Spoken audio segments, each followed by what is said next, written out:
Pues bueno, buenas noches a todos, buenas noches, bienvenidos nuevamente, estimados alumnos. El día de hoy nos acompaña el ingeniero Francisco Solano, a quien le agradecemos mucho el apoyo que nos brinda el día de hoy. Me permito presentarlos, él es el director comercial de exportaciones en la empresa Golden Foods. Es una empresa de gran importancia para la región. El ingeniero Francisco es ingeniero industrial egresado de la UNAM, la cual es una de las mejores y yo creo que la más importante universidad de nuestro país. Cuenta con más de 30 años de experiencia en diferentes compañías multinacionales como es Scott Paper Company, SC Johnson, Cadbury Adams, Herrero y pues bueno, actualmente Golden Foods, manejando diferentes categorías como lo son higiene y cuidado personal, limpieza, confitería, y alimentos empacados a través de múltiples canales de distribución. Pues bueno, el día de hoy nos acompaña el ingeniero Francisco con la mejor disposición para compartir las experiencias y aprender, pues bueno, de ellas. Nuevamente le agradecemos y pues bueno, espero que salgan muchas dudas, muchas preguntas para el ingeniero. Y pues bueno, le cedo la palabra. Muchísimas gracias nuevamente. Muchas gracias, buenas noches a todos. Bueno, pues para mí primero un gusto que me hayan invitado por acá, un placer estar con ustedes y sobre todo el objetivo de la charla va a ser platicarles un poco del contexto en el que estamos y sobre todo cómo ha evolucionado nuestro modelo de comercialización desde México hacia América Latina. Obviamente también haciendo un poco de enfoque en Colombia, tratando de entender y también explicarles en qué estatus estamos y obviamente tenemos todavía mucho por hacer ahí. Bueno, como parte de la presentación, primero les voy a platicar un overview de la compañía para que les deje ver el contexto de qué hacemos, hacia dónde nos estamos dirigiendo, en dónde estamos parados y hacia dónde queremos ir en los siguientes años. Y después vamos a dar un foco al modelo de comercialización que tenemos para los países que son fuera de México, ¿no? Que hacemos principalmente en América Latina. Entonces, como primera parte, somos una compañía relativamente joven. De hecho, tenemos 16 años en el mercado. Iniciamos hacia finales del 2004, en el 2005 iniciamos nuestra facturación. Iniciamos en la categoría de cereales. De hecho, esta categoría, ¿por qué nos enfocamos ahí? Si vamos un paso atrás hacia nuestros socios inversores, ellos estaban en la categoría de arroz. Hace muchos años ellos se enfocaron en el negocio del arroz. Este negocio del arroz les generó buenos dividendos, pero por otro lado también detectaron una oportunidad porque ellos en ese momento eran proveedores de las compañías cerealeras y veían que había una buena oportunidad al ser un proveedor de insumo. Después de que la sociedad en la que estaban se termina, se separan los socios, ellos deciden ingresar al negocio del cereal. Por eso es que inicia la compañía Golden Foods en el 2004. De hecho, iniciamos fundamentalmente con la categoría de cereales. ¿La compañía en dónde está ubicada? Prácticamente está ubicada en el centro de México. ¿Qué es lo que nos da como ventaja el estar ubicados ahí? Que tenemos aproximadamente a la misma distancia tanto los puertos del Pacífico como los puertos del Atlántico. Entonces, eso nos permite tener buena conectividad para los puertos, para la exportación. Y por otro lado, en esta parte central es prácticamente el corredor que nos permite distribuir hacia el norte y hacia el centro y sur del país. Entonces, la ubicación es clave para poder tener una buena logística, tanto en el país como también para los diferentes lugares de exportación en donde podamos hacer negocio. ¿En qué categorías participamos? Participamos en cereales, como les comentaba. Esta es la primera categoría con la que iniciamos y de hecho esta es la categoría que al día de hoy es la más relevante para la compañía, pero pues todavía tenemos oportunidad en otras categorías. Otra de las categorías en las que estamos es en el arroz, en el café, en granola y en galletas. Al día de hoy estamos en 5 categorías y son las que estamos comercializando de manera cotidiana. No tenemos todas las categorías en todos los países en donde estamos, pero sí hemos ido penetrando al menos 3 categorías en cada uno de los países.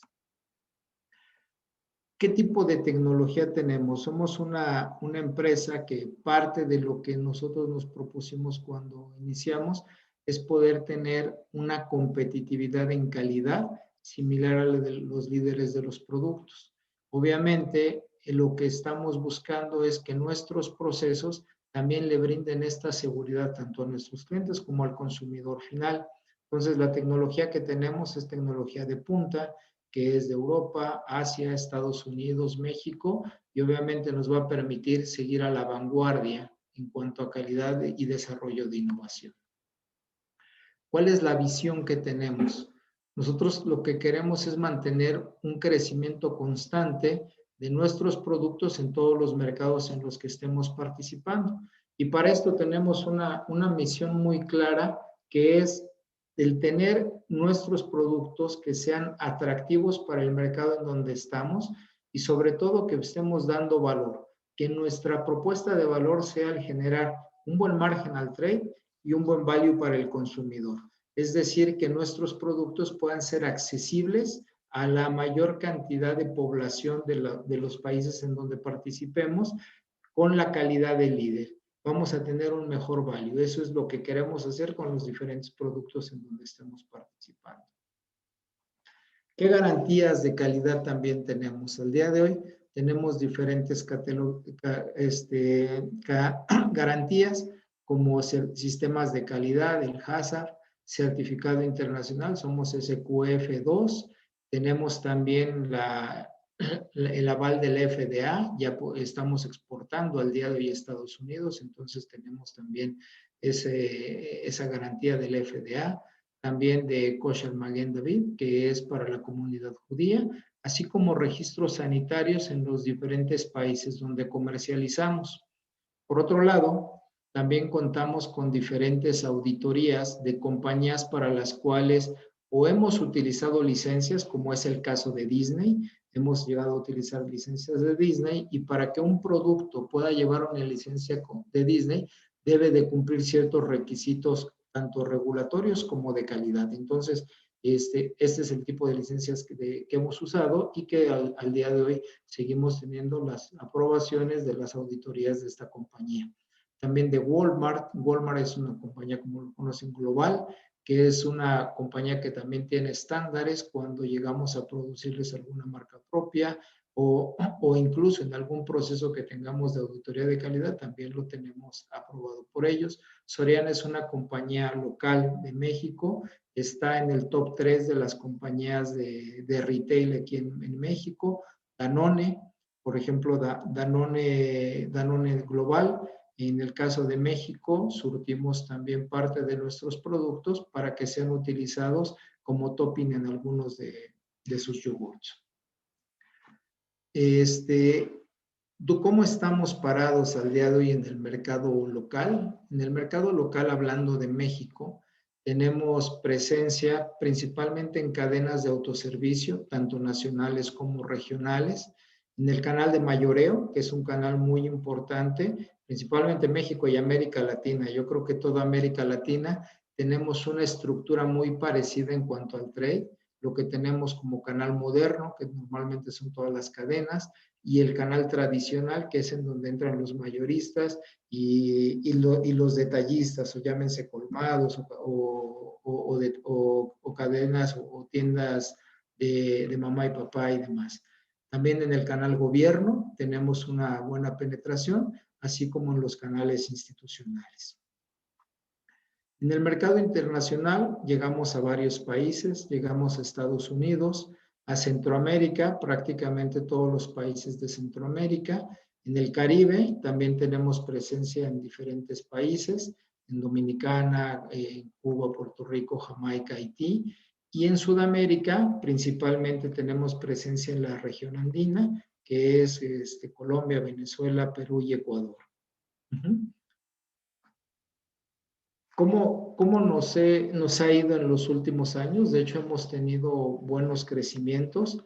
En los últimos 10 años hemos tenido un crecimiento compuesto del 21%, que de hecho este crecimiento nos ha permitido mantener un crecimiento constante. De hecho, en volumen nuestro crecimiento ha sido del 18% y en valor del 21%. Derivado de estos resultados, hemos establecido una nueva meta, una nueva ambición de triplicar el tamaño de negocio en los siguientes 10 años. Es decir, que en el 2030 estamos esperando que nuestro negocio sea 3X, 3 veces más de lo que es ahora. Y para esto tenemos dos estrategias clave. La primera es que en las categorías en donde ya estamos, podamos penetrar de forma más agresiva a los diferentes mercados que tenemos o llegar a nuevos mercados. Y la segunda es también incursionar en nuevas categorías. Es probable que en los siguientes 3 o 4 años podamos desarrollar 2 categorías más que nos permitan llegar al volumen y a las metas que tenemos trazadas. Hacia allá es hacia donde estamos apuntando. ¿Cuál es el portafolio que tenemos al día de hoy? En el caso de cereales, nuestra marca principal es Golden Foods, que son los cereales en caja. Estos los denominamos los cereales para niños, que es hojuelas azucaradas, hojuelas con chocolate, hojuelas naturales, arroz inflado, aritos de frutas. También tenemos productos que denominamos para la familia, que es la hojuela natural, o los aritos que son con miel y sin miel. Applebee's, que es también para Estados Unidos. En cuanto a productos también para la familia, que son hojuelas integrales, con pasas y sin pasas. Tenemos una línea saludable, que es la marca Golden Fit.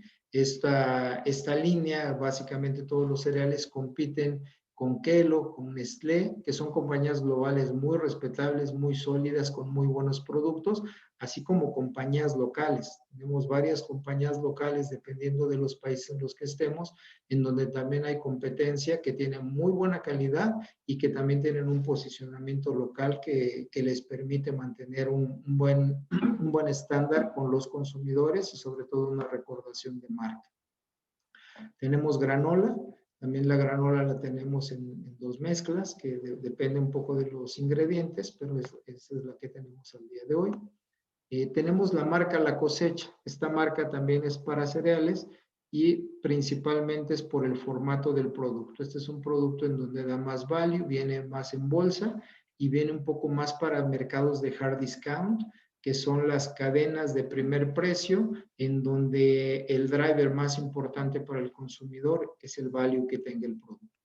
Entonces tenemos diferentes presentaciones también de todos los productos en bolsa. Y nuestra otra línea, o digamos que de producto, es lo que denominamos granel.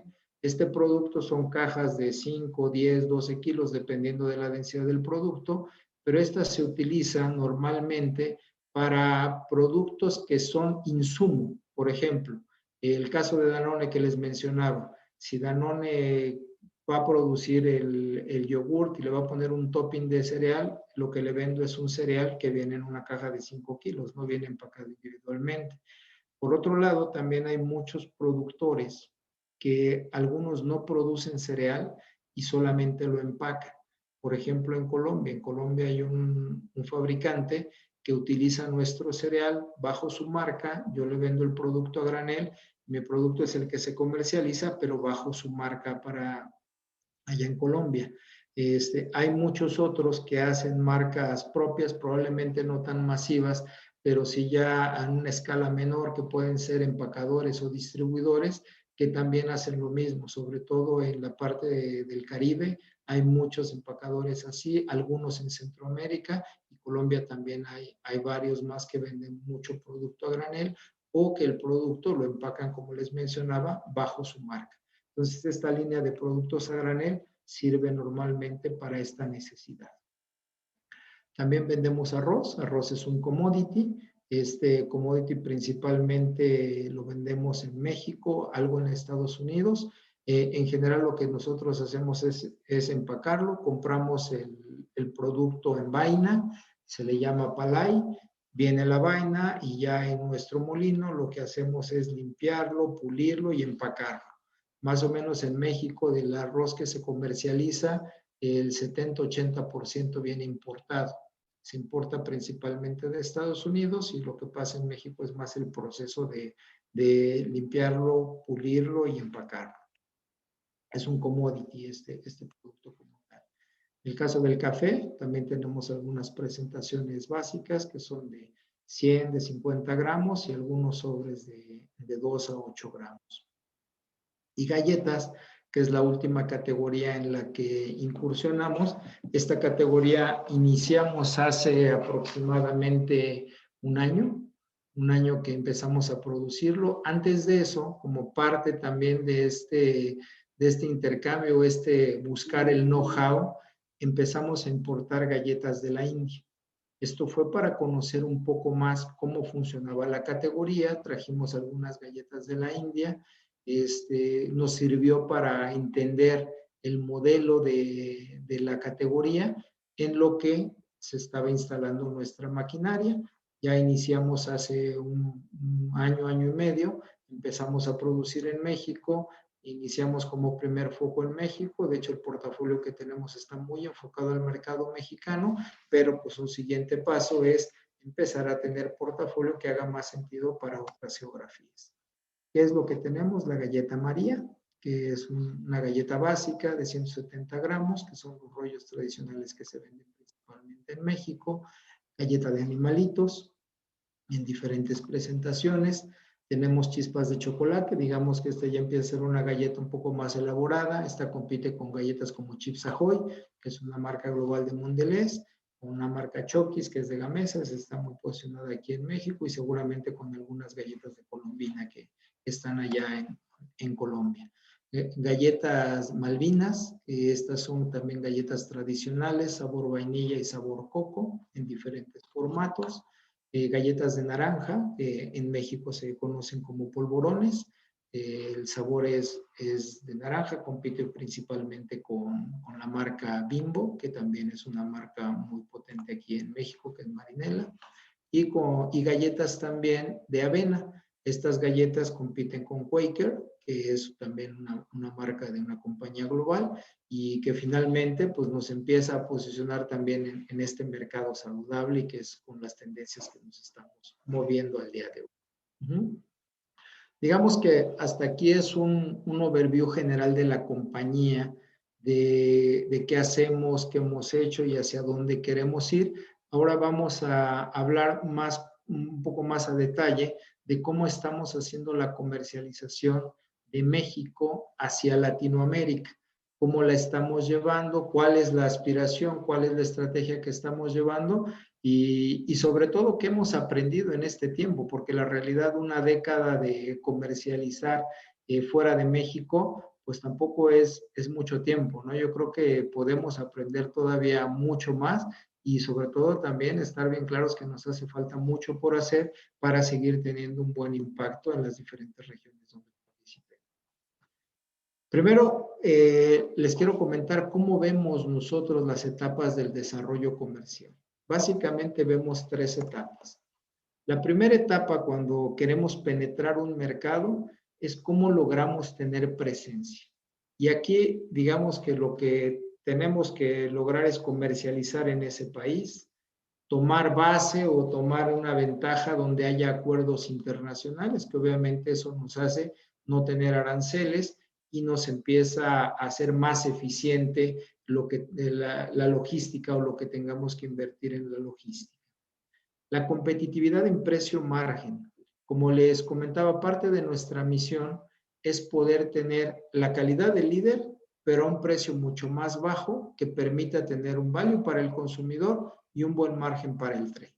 Esa es la propuesta de valor que tenemos que lograr que se mantenga y obviamente este trade-off que hay contra las marcas líderes es que el consumidor al tener posicionado una marca líder pues sí tiende a pagar más por esa marca líder, aunque físicamente el producto sea muy similar, el valor de la marca sí empuja un poco. Y digamos que eso nos permite a nosotros poder entrar con un producto de calidad similar, pero con un menor costo, que esto permite tener buenos márgenes en el trade y también un buen valor al consumidor. Entonces, esta presencia, pues sí la apalancamos mucho de la competitividad de precio-margen que tengamos.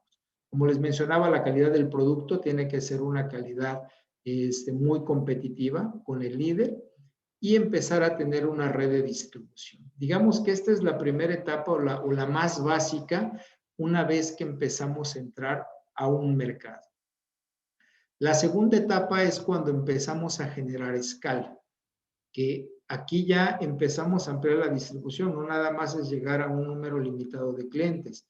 Debemos de empezar a tener una distribución numérica que me permita estar ofreciendo mi producto a mayor cantidad de consumidores. Esta distribución también nos va a servir para fortalecer el brand equity, es decir, que la cercanía que empiece a tener la marca en los puntos de venta va a ayudar a que empiece a generar un posicionamiento no tan sólido como cuando hay publicidad, pero sí a que empiece a haber una familiaridad de la marca. La segunda parte que tenemos que lograr para generar escala es asegurar una ejecución en el punto de venta. Y aquí sí, nuestro precio, que es nuestra principal propuesta de valor, la visibilidad y disponibilidad que haga, debe de ser fundamental para estar cerca del consumidor. La relevancia que haya en cada mercado o cliente en donde estemos atacando es en donde empezamos a tener esta relevancia que permite que ya no nada más esté empujando el producto, sino que de alguna manera nuestros diferentes triggers o clientes que están impulsando el desarrollo de la marca también lo necesiten como combustible para su negocio. Y obviamente esto lo reafirmamos con la participación de mercado que empezamos a leer y ahí es en donde nos damos cuenta si empezamos a generar escala. Obviamente la facturación es un tema importante. Y la tercera etapa es en donde ya empezamos a generar demanda, que ya no sea un modelo en donde solamente estoy empujando producto, sino ya un modelo en donde la marca la posiciono y ahí tengo que hacer inversiones también por detrás de esfuerzos publicitarios para estar en la mente del consumidor, activaciones punto de venta, la sostenibilidad que esté teniendo este modelo, obviamente porque sea un generador de ventas y utilidades para los diferentes eslabones. Eslabones me refiero al distribuidor o me refiero al cliente final. Y la innovación, que es un elemento que nos va a permitir estarnos renovando. Y no nada más lo que estoy ofreciendo hoy me va a servir o me va a poder mantener en competitividad forever. Necesito estar teniendo innovación para ir reinventando y sobre todo adecuándome a las necesidades que haya, tanto de consumidores, de shoppers o de clientes en los mercados en donde estemos participando. Digamos que estas son las tres etapas en las que vemos el desarrollo de nuestro negocio para que el negocio pueda ser un negocio sostenible y que sea interesante para todos los que participamos en esta cadena de suministro. ¿Cómo estamos al día de hoy? Al día de hoy estamos en las tres etapas, viendo los países de Latinoamérica.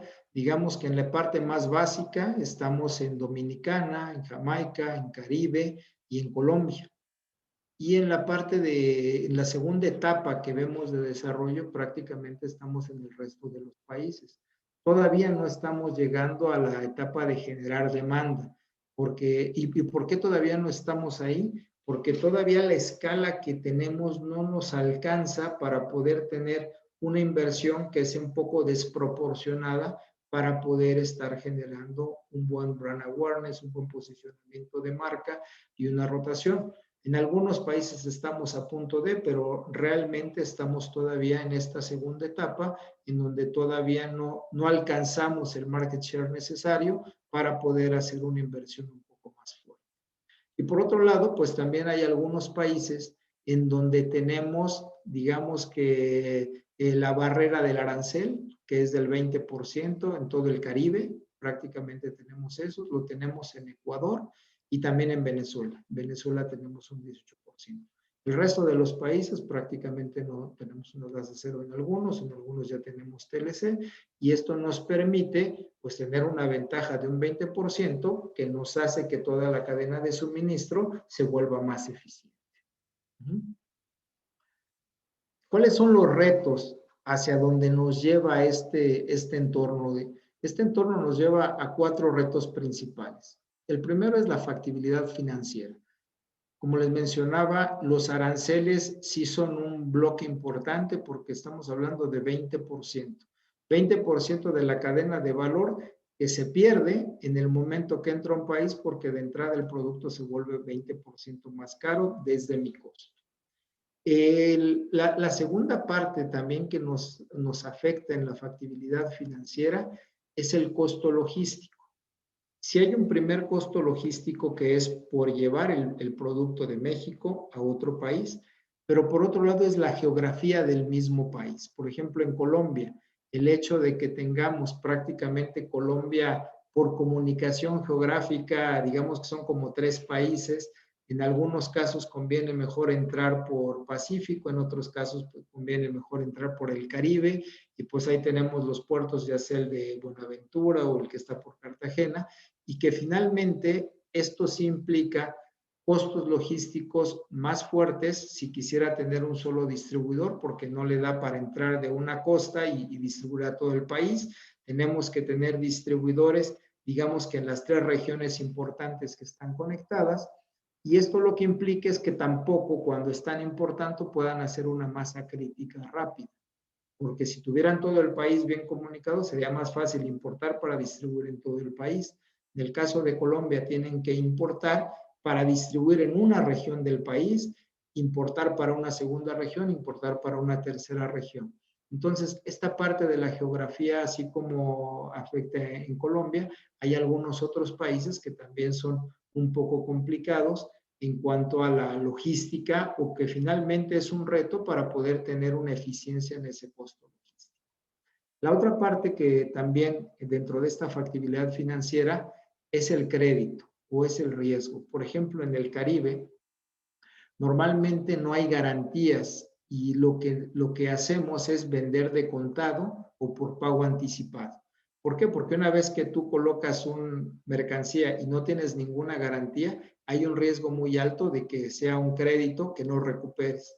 Entonces, la práctica que hay normalmente en el Caribe es que estemos cobrando por anticipado, o cuando menos el 70% de lo que vendemos, y 30% contra documentos, que finalmente es antes de que yo te entregue el producto, ya me habrás liquidado esta deuda. Ahora, ¿esto qué implica? Con esto garantizo que lo que estoy vendiendo lo recupero, pero mi desarrollo se vuelve lento, porque al no otorgar crédito, hay compañías que sí lo otorgan, principalmente las globales que están muy apalancadas en el país o que tienen representación en los países, tienen otras garantías o algunas pólizas que los cubren porque tienen una operación ya establecida en el país. Compañías como nosotros que estamos exportando, que tenemos sí representación de gestión, pero no toda la infraestructura, pues el hecho de estar vendiendo que sea crédito nos pone en un riesgo muy alto de que sean ventas que nunca vamos a recuperar o que no tenemos ninguna garantía, y esto obviamente pues hace que el negocio no sea factible o que tenga un desarrollo más lento. Digamos que este es el primer reto desde el punto de vista financiero. El segundo es el enfoque que los distribuidores puedan tener. Por ejemplo, un distribuidor normalmente lo que va a buscar es su eficiencia. Y es claro que para él su driver va a hacer que cualquier ruta que tenga o cualquier vendedor sea autofinanciable. Entonces, si él tiene un portafolio de 10, 20 o de 100 SKUs, lo que él va a buscar es que venda lo que más le genera y no precisamente va a tener foco en una marca con la cual hizo un compromiso de distribución. Entonces, aquí la dualidad con la cual se va a estar compitiendo es: le da directriz a la marca con la cual tiene un compromiso de distribución, o le da enfoque a la productividad, que es el compromiso con su P&L. Entonces, este reto de marca productividad, obviamente el distribuidor lo que primero va a hacer es buscar que él tenga una supervivencia financiera. Entonces, la productividad es su directriz número 1. Y la segunda es el desarrollar una marca o un producto que está adoptando. Y obviamente cuando empezamos a ver esta disparidad o esta, digamos que conflicto entre prioridades, viene una segunda variable que es la cantidad de SKUs que tiene. En promedio, los distribuidores, digamos que los dedicados, manejan alrededor de 10 compañías como nosotros. Pero cada compañía acerca mínimo unos 20 SKUs. Entonces, si vemos la cantidad de SKUs que manejan, estamos hablando de cuando menos 200 SKUs. Y normalmente en cada transacción que hacen ellos hacia sus clientes, van a estar colocando en una cadena, digamos que fuerte, podrán colocar 30 o 40 SKUs, pero si están yendo a un canal detallista, que es un changarrito o una tienda de la esquina, estarían colocando en promedio de 5 a 10 SKUs. Entonces, cada transacción en promedio estarían colocando el 5% de su portafolio a lo mucho. Entonces, aquí es en donde se da la disyuntiva de enfoque en una marca o enfoque en la productividad. Entonces, sí es importante que este reto se aterrice con algunos planes y sobre todo con acuerdos que se vuelvan efectivos para que no tengamos una distribución, digamos que endeble. Entonces, este es un reto clásico que hay en cualquier cadena de distribución. Normalmente en toda América Central, es desde Guatemala hasta Panamá, se caracteriza por muchos distribuidores. En Colombia también hay varios. Entonces, mucho del modelo de distribución que hay muchos distribuidores. Aquí el detalle es, o el reto que hay que solucionar, es el enfoque que haya sobre los productos que queramos desarrollar. Un tercer reto es el reto de marcas propias y marcas comerciales. ¿Qué es lo que ha pasado en los últimos, digamos que 20 años? Cada vez más las cadenas de autoservicio, cadenas locales, se han dado cuenta de que ellos como marca generan demanda, generan afluencia de tráfico y no nada más pueden explotar su lugar físico como punto de venta, sino que comercialmente también pueden desarrollar su marca, lo cual les va a dar un doble beneficio. Seguir posicionando su marca y también estar generando profit por tener muy buenas utilidades. Y cada vez más estos fenómenos de marca propia empiezan a ser muy sólidos. Por ejemplo, si vemos en dónde empezó todo el desarrollo de marcas propias en Europa, hay varias cadenas en donde el 80% de su negocio depende de marcas propias. Ese digamos que es el canal de hard discount, que eso está muy puesto en Europa y ya ha venido mucho hacia América Latina con cadenas locales, en el caso de México, cadenas como 3B, cadena como Neto. En el caso de Colombia también están las cadenas Justo y Bueno, de Uno, que son cadenas que empiezan a tener una buena penetración, una buena cercanía con el consumidor y sobre todo parte de su éxito es la cercanía que hay en los diferentes barrios o poblaciones que prácticamente el consumidor llega caminando y que dan un portafolio que lleva mucho valor. Pero dentro de todo este assortment que están ofreciendo, ofrecen un portafolio que se caracteriza por tener su marca propia. Entonces, la marca propia en este canal se vuelve un Key Business Driver y en las cadenas de autoservicio también lo empieza a hacer. Cada vez más están buscando lograr en cada una de las categorías importantes una participación de mercado de la categoría del 20 al 30% como directriz de mediano y largo plazo. Cuando uno es fabricante, pues tú tienes la disyuntiva de decir, yo quiero generar escala participando en ese negocio, pero si participo en ese negocio me olvido de mi marca.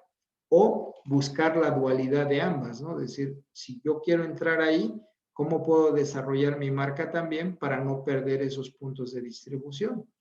Ahora, ¿qué es lo que pasa con el enfoque de estas cadenas locales y globales? Que en primera instancia ellos van a asegurar tener las marcas del líder. ¿Por qué? Porque el líder está posicionado y ya tiene una demanda generada. Y la segunda opción para ellos va a ser su marca propia. Y entonces ya un fabricante que no es líder, como es nuestro caso, pasa a un tercer término. Entonces, ese es el reto que hay que enfrentar cuando ves marcas propias y marca comercial. Entonces, la financiera, la parte de distribución, las marcas.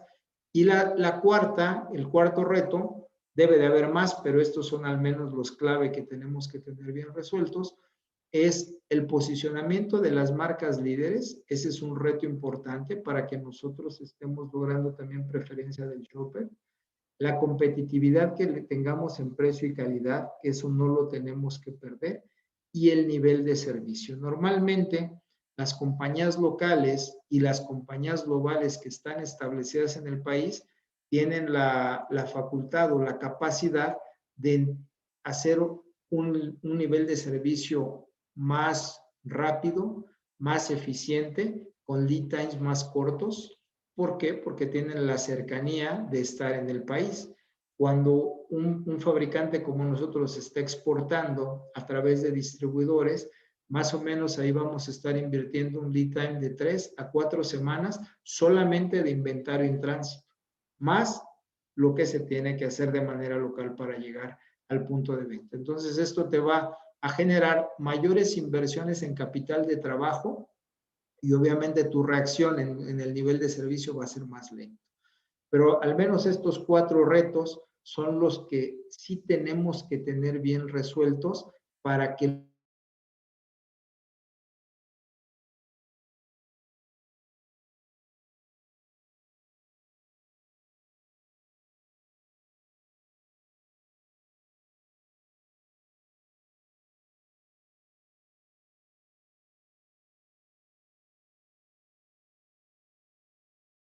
acabo de mencionar. Este es un ejemplo de Colombia, el mercado de cereales y granolas. Lo que estamos viendo aquí es cuál es la participación de mercado que tienen las diferentes cadenas.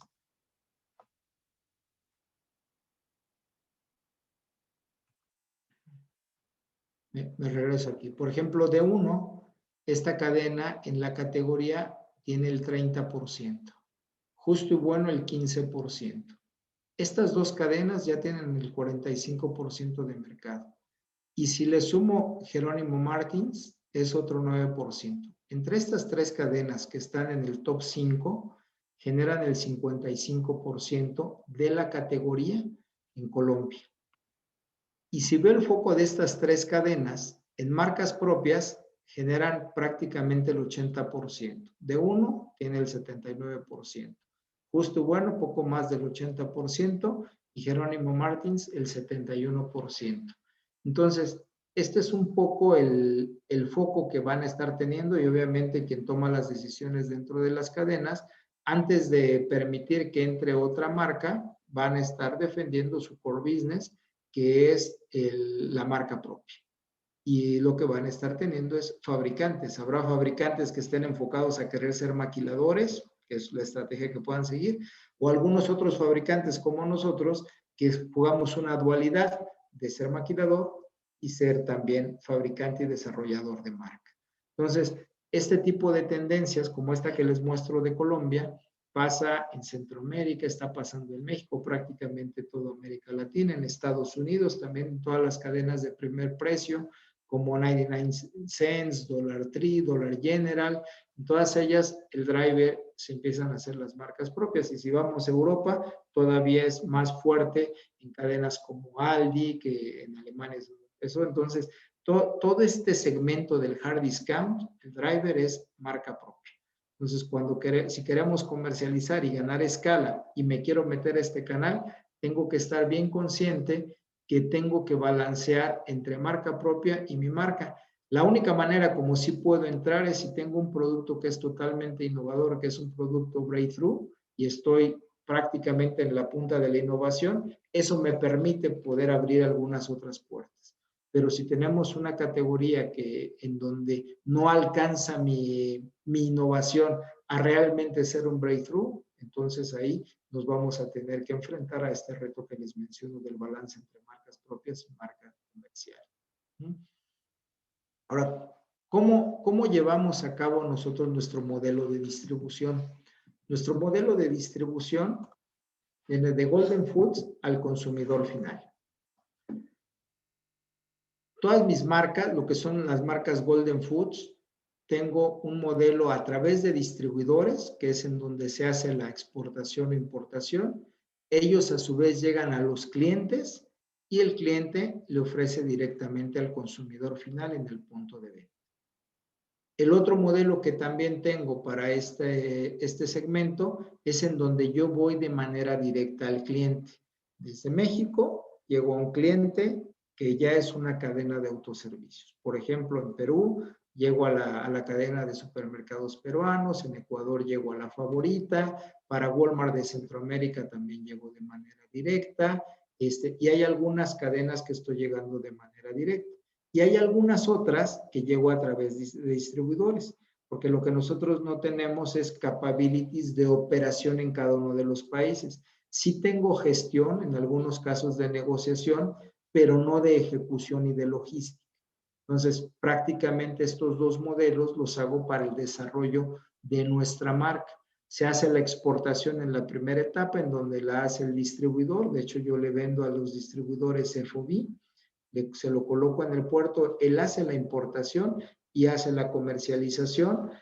Obviamente, cuando hacemos todo el proyecto financiero y de sostenibilidad, pues consideramos todos los elementos que van en la cadena de suministro hasta incluir el margen del cliente para llegar a una estrategia de precios que haga sentido con el consumidor.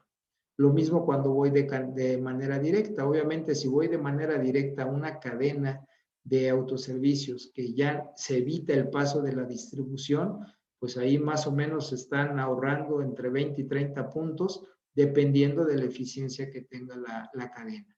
Pero eso ayuda a eficientar más toda la cadena de suministro. Por otro lado, cuando desarrollo marcas propias o que sirvo de insumo, por ejemplo, igual llego a un cliente que le hago marca propia, se la fabrico, la logística la hace él de manera directa, no hay un intermediario y de ahí llegan de manera directa al consumidor.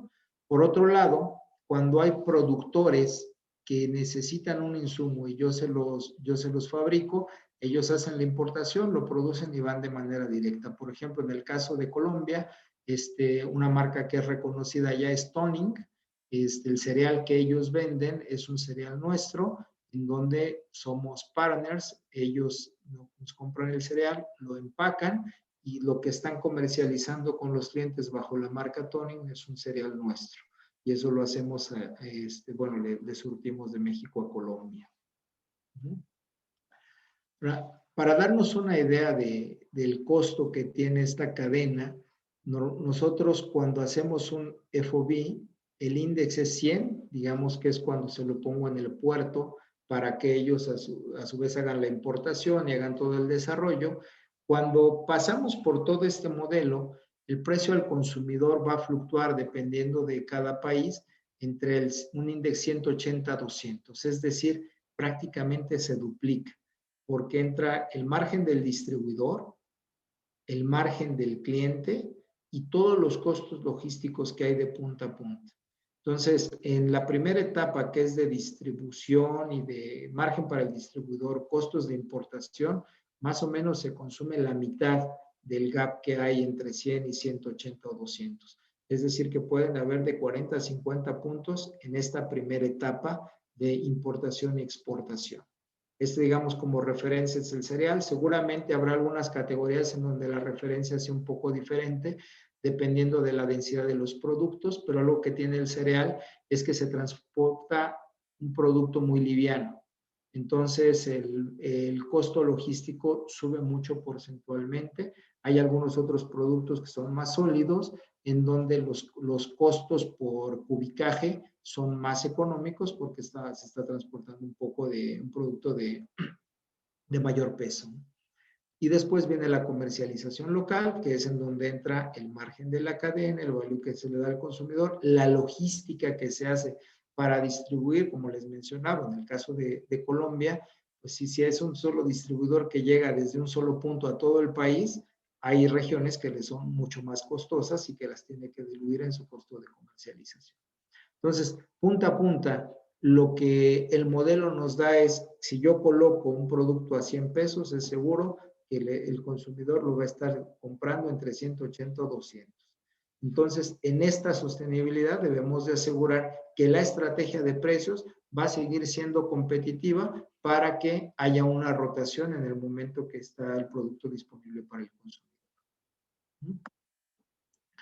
¿Qué factores de éxito hemos visto que son los que nos han asegurado este crecimiento en lo que hemos avanzado en la exportación? Primero, la competitividad en precio.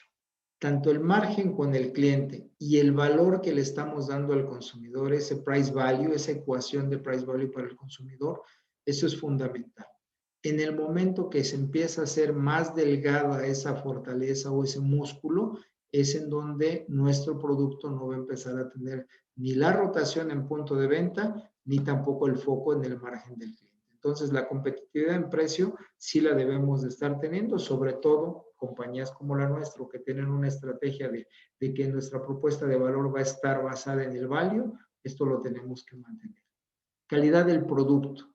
La calidad del producto es competitividad contra el líder, pero no nada más contra el líder, sino también con fabricantes locales. Por ejemplo, hace unos 5 o 6 años, la calidad con la competencia local, llámense mercados como Colombia, llámense mercados como Centroamérica, mercados del Caribe, por ejemplo, como Haití, había una diferencia importante. Estaba el líder y después había un gap interesante en cuanto a calidad que se notaba en el momento de consumo. En los últimos 5 años han mejorado mucho la calidad, proveedores de Argentina que surten mucho a Colombia, mismos proveedores locales de Colombia, proveedores de Guatemala, proveedores también del Caribe, han mejorado mucho su calidad, y esto lo que ha hecho es que la ventaja que yo en algún momento tenía por precio se empieza a ver mermada, porque entonces ya no hay tanta diferencia de calidad y ya no me justifica el tener una diferenciación de precio.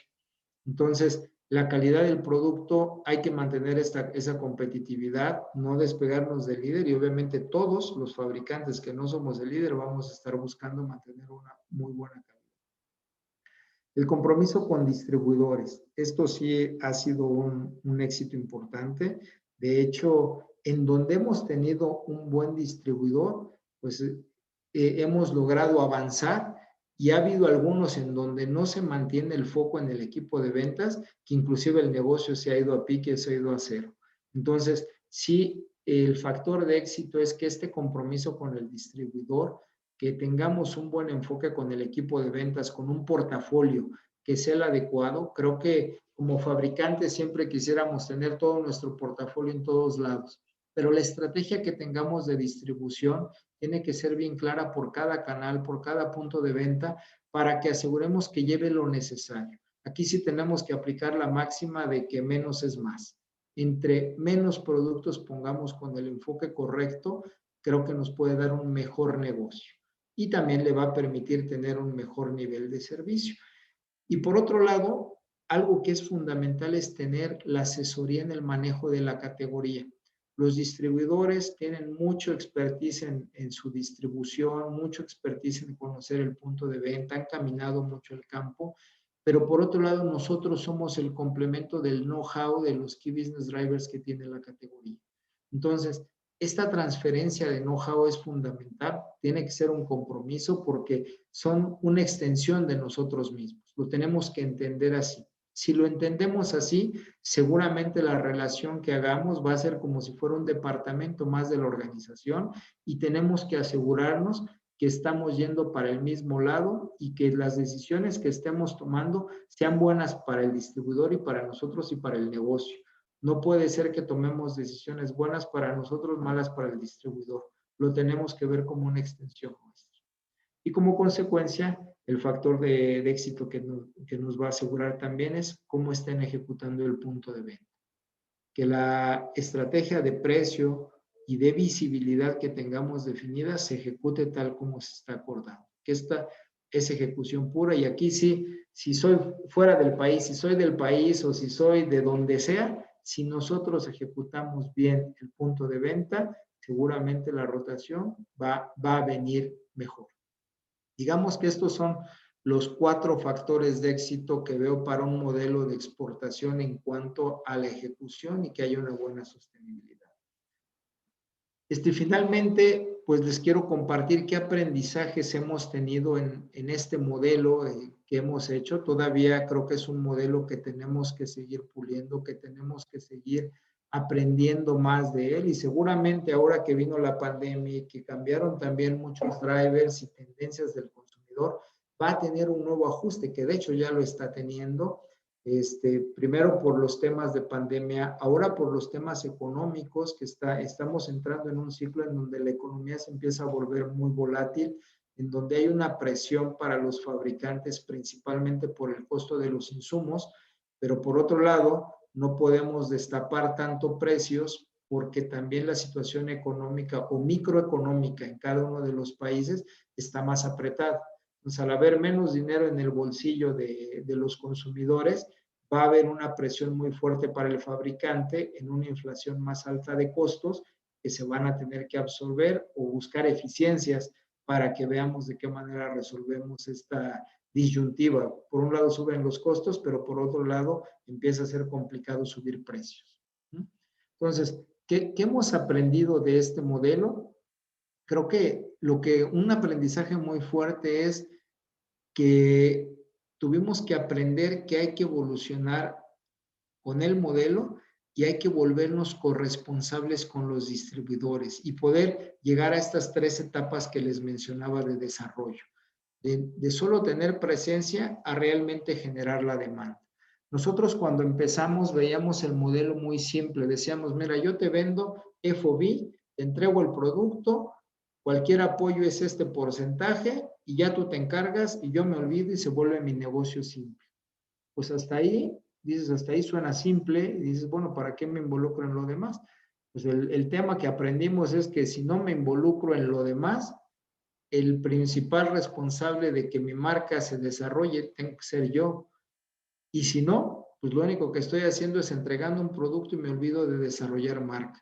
Entonces, el aprendizaje que tuvimos fue, tenemos que evolucionar el modelo y nosotros tenemos que acompañar de punta a punta el desarrollo de nuestra marca, aunque yo ya económicamente no esté llevando la responsabilidad una vez que me pagan el producto, pero si no acompaño al distribuidor hasta el final, no va a haber una recompra, no se va a volver un modelo sostenible y no voy a llegar hasta el end state, que es generación de demanda.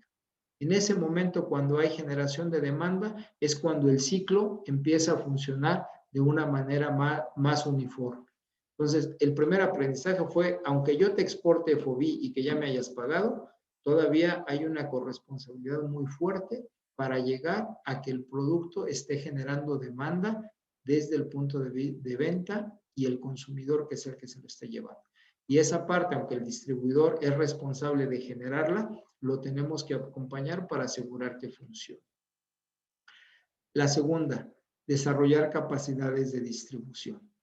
Creo que aquí estas capacidades de cómo hacemos esta sinergia con el distribuidor, tenemos que estar bien claros si hay o no hay capacidad. Si no hay capacidad en el distribuidor, tenemos que buscar un partner que tenga esa capacidad.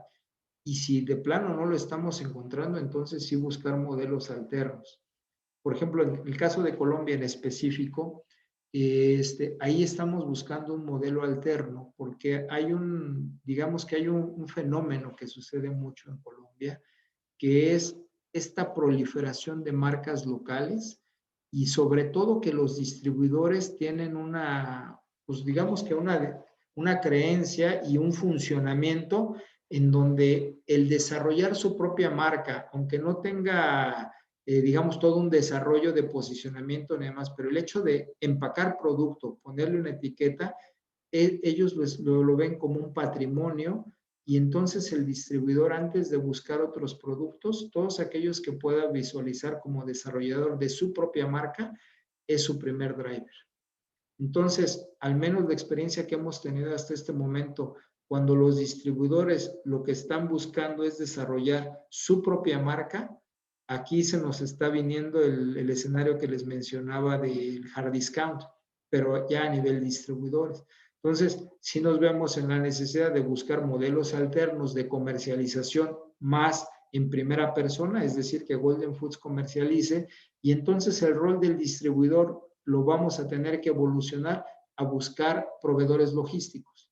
Pues ya son proveedores logísticos de entrega, pero entonces tengo que desarrollar un modelo que me permita hacer el desarrollo de la marca, porque al menos en los últimos 5 años hemos aprendido que los distribuidores, antes de buscar que una segunda marca se posicione, está la marca que ellos mismos están desarrollando. Al menos en esta categoría eso está sucediendo.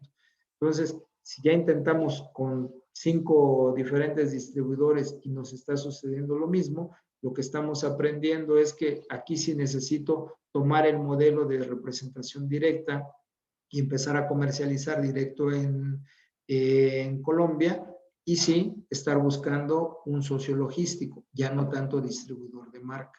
Entonces, esto digamos que nos está pasando en Colombia. Hay algunos otros países en donde sí sigue funcionando porque no está esta directriz o a lo mejor esta costumbre que hay más en el mercado, pero finalmente nos tenemos que adaptar, porque si quiero hacer comercialización en ese país, tengo que entender cuáles son las creencias y cuáles son los motivadores que están teniendo. Entonces, la manera de participar va a ser esta, y si quisiera hablar de las capacidades del distribuidor actual, probablemente lo que tengo que manejar es una categoría que no tenga este vicio o esta manera de funcionar, de que antes de buscar una marca, busco el desarrollo de mi propia marca con mi nombre como distribuidor. Esa digamos que es el segundo aprendizaje fuerte que tuvimos. El tercero, el balancear las prioridades entre marcas propias y marca comercial. Nosotros a nivel general, primero iniciamos teniendo toda la apertura posible para hacer marcas propias. ¿Por qué? Porque esto me iba a dar de beneficio tener escala. Entonces, una marca propia es una vez que entro en una cadena, pues obviamente ese volumen viene, me da escala, y eso es muy bueno para cualquier negocio que esté iniciando. El que tengas escala, tengas tus máquinas llenas de demanda, es fundamental. Solo que en el largo plazo, si por alguna razón no llegamos a una negociación con el cliente o la cadena, si él voltea y cambia de proveedor, la demanda se va con el otro proveedor. Yo me quedo sin nada. Entonces, estratégicamente, si quiero desarrollar solamente marcas propias, estamos parados en un escenario crítico en donde puede ser todo o nada, y que puede ser peligroso en la sostenibilidad del negocio. Entonces, después optamos por decir, ¿sabes qué? Cero marca propia, toda marca comercial. Obviamente eso me cierra puertas. ¿Por qué? Porque yo ya tenía una posición en el mercado, y ya ese posicionamiento que teníamos de ser un aliado para los fabricantes, para las cadenas, pues de repente al yo cerrar la puerta, ya no soy un aliado y ya no tengo ni su marca, ni tampoco tengo la apertura para mi marca comercial. Y en caso de que la tuviera, me iba a costar mucho en cuestión de inversión poder entrar. Entonces, creo que algo que aprendimos es, si nacimos de alguna manera jugando un rol para ser fabricantes de marca propia, no nos podemos salir de ahí de una manera abrupta. Lo tenemos que hacer de una manera pausada, y sí tenemos que hacer un trade-off entre lo que me piden, lo que pido, y hacer una negociación más suave. ¿Por qué? Porque tampoco tenemos las credenciales todavía de una compañía global, y aún las compañías globales y marcas muy posicionadas, cuando llegan a entrar en una disyuntiva parecida, desafortunadamente siempre pierden, siempre gana el cliente. Entonces, creo que el mayor aprendizaje que tuvimos es que tenemos que balancear las prioridades, y sobre todo buscando el beneficio de largo plazo en ambas cosas, ¿no? Porque finalmente voy a necesitar tener escala y también necesito desarrollar mi marca. Entonces, el aprendizaje es que tenemos que estar balanceando las prioridades de las marcas. Difícilmente nos podemos ir a negro o blanco. ¿Por qué? Porque ya tenemos un antecedente de lo que estamos haciendo en el mercado y el rol que estamos jugando. Y el último aprendizaje que vemos es el de la competencia. Creo que el adaptarnos a las necesidades locales, ese aprendizaje es fundamental. No podemos tener la soberbia de decir, es que yo tengo un buen producto y así es como se tiene que vender. Cuando lo llegamos a hacer, el resultado fue que en el corto plazo más o menos funcionó, pero a largo plazo son decisiones que no se sostienen. Entonces, la adaptación que tenemos que hacer por portafolio, por flexibilidad, esa es una adaptación constante, porque finalmente las necesidades de los consumidores, de los shoppers y de los clientes van a ir cambiando. ¿Y por qué? Porque el entorno va cambiando, el mundo va cambiando, el mundo ha cambiado. Ahora que ya que estamos saliendo de pandemia, igual y fue un encierro, el año pasado para las compañías de alimentos empacados hubo un boom muy fuerte durante la pandemia, durante el confinamiento, y ahora estamos enfrentando una realidad en donde ya no hay confinamiento, ya no hay sobredemanda y también hay una situación económica más crítica. Y también hay otras tendencias de los consumidores. Entonces, esta adaptación que debemos de estar teniendo es constante, esta no la debemos de perder, debemos de asegurar que la competitividad y la sostenibilidad del modelo, sobre todo los pilares en los cuales lo tenemos basados, que no se nos adelgace. Si mi pilar está basado en que debo de tener un gap de precio de X% sobre el líder, que no permitas que se te adelgace. Si está basado en una calidad que se equipara a X, a Y, a X referencia, debes de estar bien claro y sobre todo estarlo validando con el consumidor.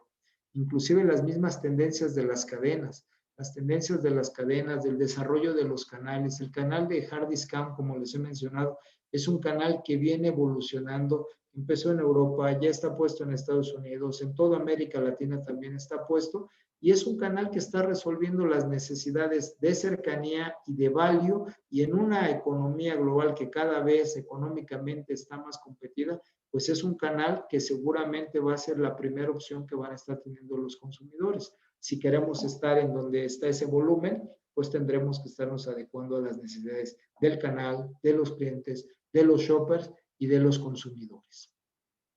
Digamos que hasta aquí es lo que les quiero compartir de lo que ha sido nuestro modelo, nuestra compañía, hacia dónde vamos, y pues quisiera pasar a la sección de preguntas y respuestas o no sé qué, cómo lo manejamos ahora. Sí, muchísimas gracias. Sí, ahora pasamos a preguntas. No sé si los alumnos tengan alguna pregunta.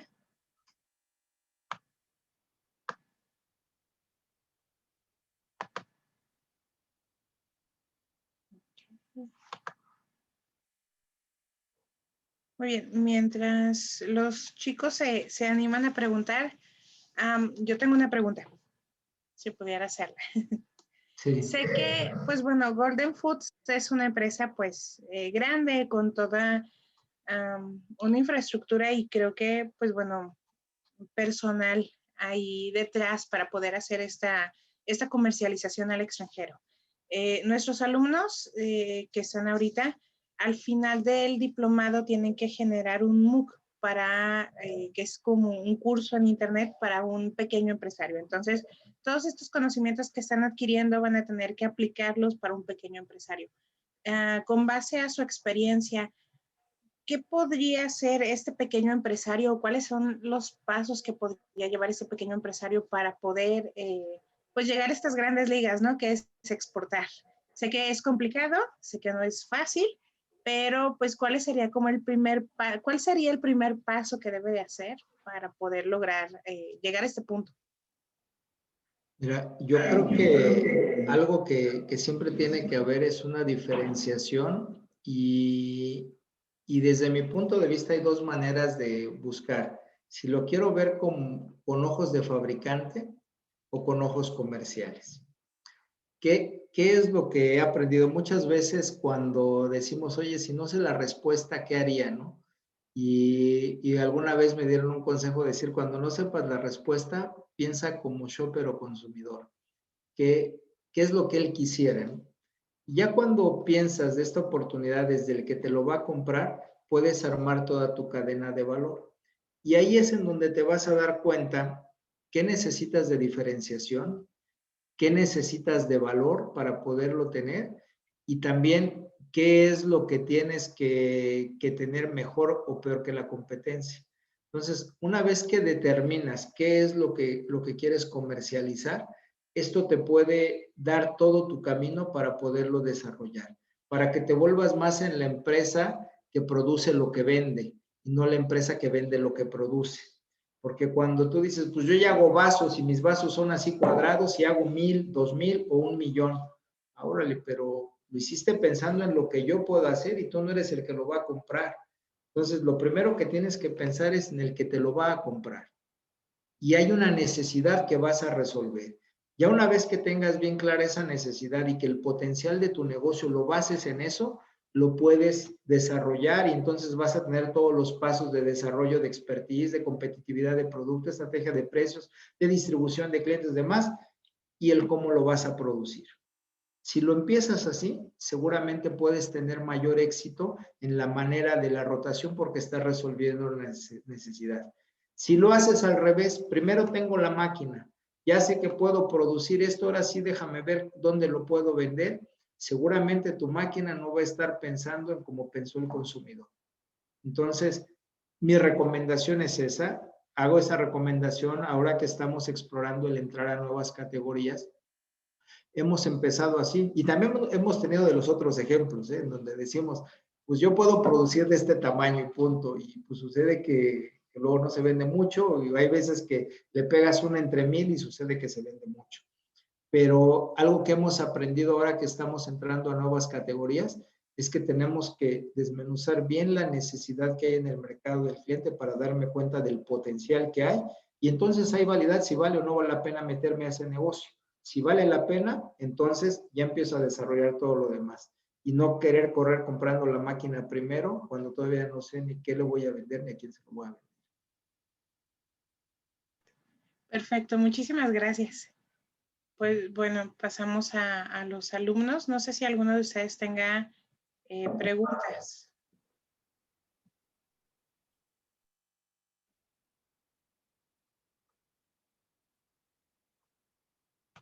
Andrés, adelante. Bueno, yo quería preguntarle con este tema de la pandemia, donde pues algunas empresas se vieron, digámoslo así, beneficiados con la situación como se presentó. Para ustedes fue una sobredemanda de productos. ¿Qué estrategia aplicaron aquí, entendiendo pues que en algún momento de pronto pues ya esto vuelve y se normaliza y de pronto ya las ventas y todo vuelve a su estado normal? ¿Qué estrategia aplicaron aquí para afrontar esa sobredemanda que tuvieron o que están teniendo? No sé. Sí, mira, dos escenarios fueron los que tuvimos. Primero, durante la pandemia, cuando fueron los primeros encierros, hubo una sobredemanda de un 30-40% a nivel total. ¿Qué fue lo que hicimos? Sí tuvimos que priorizar, porque algo que se vio afectado fue el nivel de servicio. Tuvimos que priorizar para poder, primero, proteger a los canales que estaban llegando al consumidor final y luego los canales que eran más de acumulación de inventario. Entonces, esto fue lo primero que hicimos. Aún así, tuvimos algunas afectaciones de nivel de servicio. Hicimos también más inversiones, hicimos una inversión de maquinaria como de un 20%. Obviamente la maquinaria, pues no es algo que en ese momento llegó la máquina, ¿no? Pasaron 6 meses para poder tener más capacidad. Pero en primera instancia lo que hicimos fue priorización y sobre todo también planear con los clientes un poco más en demanda de mediano plazo y también dar expectativas de cuál era la capacidad. Porque hubo clientes que de repente me pedían 100 y ahora me pedían 400. Y pues no, digo, si te surto a ti 400, ¿qué va a pasar con los demás? La realidad es que sí tuvimos que tener una demanda restringida. ¿Por qué? Porque si hubiera tenido una capacidad infinita, seguramente pues, no hubiera habido problema, pero creo que en la industria no sucedió eso. Entonces, esta fue una de priorizar para no afectar tanto el abasto de los consumidores finales y por otro lado también tener una expectativa de una demanda limitada. Esto fue lo que hicimos en el corto plazo durante la pandemia. ¿Qué pasa ahorita cuando ya empezamos a tener una demanda más real y sobre todo con un entorno económico? Tengo un entorno económico en donde el consumidor tiene menos dinero en la bolsa y por otro lado, los proveedores y fabricantes estamos teniendo una presión muy fuerte en los insumos. Por ejemplo, el maíz, que es un producto, digamos que fundamental en esta industria, ha tenido incrementos de más del 40%. Y además de que ha tenido incrementos por ciento, no hay producto disponible. Entonces, está entrando en un ciclo que va a ser un ciclo que va a durar cuando menos 2 años, en donde es un producto que está subiendo de precio, pero ahora no está disponible. Entonces, ¿qué vamos a tener que hacer? Vamos a tener que absorber parte de esta inflación al productor, porque por otro lado, si quiero vender más caro, todos los fabricantes nos estamos peleando por el volumen. Entonces, seguramente algunos lo van a hacer, pero al menos nosotros sí vamos a tener que volvernos más eficientes en el costo, porque no voy a poder transportarle ese costo al consumidor final. O si se lo transporto, pues finalmente no me lo va a comprar, ¿no? Entonces, de nada, se lo voy a transportar en papel. Entonces, si yo quiero seguir teniendo competitividad, la tengo que mantener y voy a tener que apretar mis eficiencias logísticas, mis eficiencias administrativas y productivas para poder seguir estando como una buena opción para el consumidor. Eso es lo que estamos visualizando ahorita. Muchas gracias. Gracias a ti, Andrés. ¿Alguien más, chicos?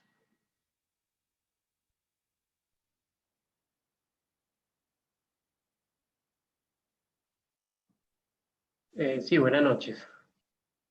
Siguiendo la línea de Andrés, cuando usted nos decía que hubo una adopción de tecnología y que no fue de un día para otro, sino que se tardó 6 meses, a futuro y pues teniendo en cuenta las proyecciones que han hecho a nivel de ventas y de demanda futura, y también teniendo en cuenta el contexto de esa nueva normal de que tanto se habla, ¿de pronto piensan ustedes o han proyectado que de pronto entren en algún tipo de capacidad ociosa a futuro y de pronto han proyectado qué costos podría implicar eso para la organización? ¿No?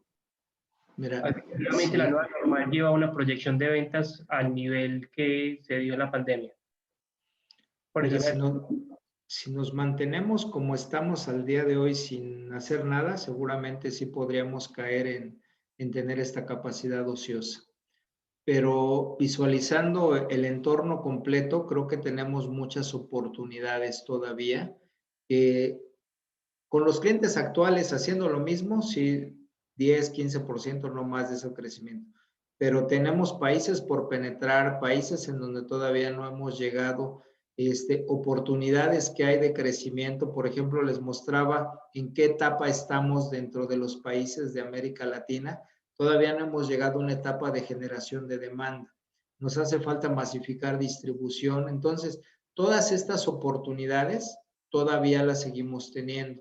Entonces, si no hiciéramos nada y siguiéramos vendiendo a los mismos clientes, seguramente esa capacidad adicional que trajimos estaría vacía. Pero no, lo que tenemos que hacer es enfocarnos para masificar la distribución y penetrar nuevos mercados. Y de hecho, parte de eso es porque también acabamos de invertir en otra adicional que llegará a finales de este año y pues más bien comercialmente, que es la parte que me corresponde, pues tenemos que movernos porque hay que llenar esa máquina. Entonces, sí, seguramente la categoría a nivel mundial va a tener un tema de que no va a crecer mucho, pero creo que ya en la competitividad que estemos haciendo en cada país tenemos que buscar cómo ganamos la preferencia de más consumidores y clientes para expandir distribución.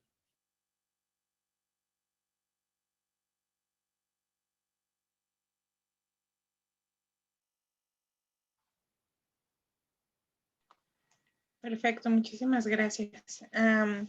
Jóvenes, si tuvieran una última pregunta.